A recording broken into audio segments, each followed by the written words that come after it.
તો રક્ષાબંધનનો પવિત્ર પર્વ માત્ર ઘર સુધી સીમિત નથી રહ્યો અને અનોખું અને ભાવુક દર્શન થાય છે જિલ્લા જેલમાં, જ્યાં 500થી વધુ કેદીઓને તેમની બહેનો દ્વારા રાખડી બાંધવામાં આવી। એક તરફ બેસતી જેલની દિવાલો અને બીજી તરફ રડતા ભાઈ બહેનના રક્ષાસૂત્ર બાંધતી પળોએ લાગણીઓ છલકાઈ રહી છે।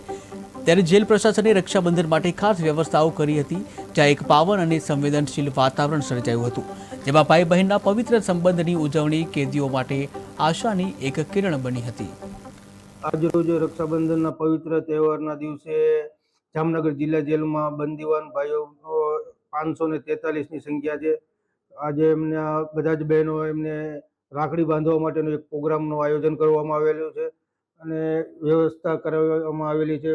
ટેબલો મૂકવામાં આવેલા છે અને બધા જ બહેનો એમના ભાઈઓને રાખડી બાંધે એવી વ્યવસ્થા કરવામાં આવેલી છે અને અમુક જે બંદીવાન બહેનો છે એમના ભાઈઓને પણ બહારથી બોલાવીને એમને રાખડી બાંધવાનો એક અવસર અમે આપેલો છે અને બધાને વ્યવસ્થિત પ્રકારને સુવિધા કોઈ પણ અડચણ ન થાય રાખડી બાંધવા માટે એવી સુવિધાઓ કરી આપવામાં આવેલ છે।